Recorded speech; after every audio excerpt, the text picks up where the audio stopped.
కొన్నిసార్లు ఇతరుల బలహీనతల్ని పట్టించుకోకుండా ఉండాలంటే, వారిని సంతోషపర్చాలంటే మనం నటించాల్సి ఉంటుంది. ఒకరోజు రాత్రి ఒక తండ్రి అతని కొడుకు భోజనానికి కూర్చున్నారు. తల్లి వేడివేడి రొట్టెలు కాల్చి వడ్డించింది. తాను కూడా కూర్చుంది. రొట్టెలు మాడిపోయాయి. తండ్రి ఏమంటాడో అని కొడుకు గమనిస్తున్నాడు. తల్లి రొట్టెలు మాడిపోయినందుకు క్షమాపణ కోరింది. అతడు రొట్టెలు బాగానే ఉన్నాయి అంటూ మాడిపోయిన రొట్టెనే తింటూ, ఈరోజు ఆఫీసు నీకు ఎలా గడిచింది అని ప్రశ్నించాడు. అలా మాట్లాడుతూ భోజనం ముగించాడు. తల్లి అక్కడి నుండి వెళ్ళిపోయాక కొడుకు, నాన్నా, అమ్మతో అబద్ధం ఎందుకు చెప్పావు అని ప్రశ్నించాడు. తండ్రి అతని భుజముపై చెయ్యివేసి, అమ్మ వంట బాగు చేస్తుంది, నీకు తెలుసు కదా. అమ్మ ఆఫీసులో పనివల్ల అలసిపోయి ఉంటుంది. అయినా మాడిపోయిన రొట్టె తిన్నంత మాత్రాన నాకేమి నష్టం లేదు కదా.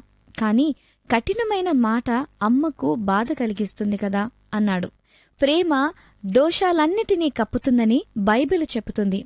మన కుటుంబాల్లో, సమాజంలో ఒకరి పట్ల మరొకరికి అలాంటి ప్రేమ ఉంటే ఇతరుల బలహీనతల్ని అర్థం చేసుకుని క్షమిస్తాం.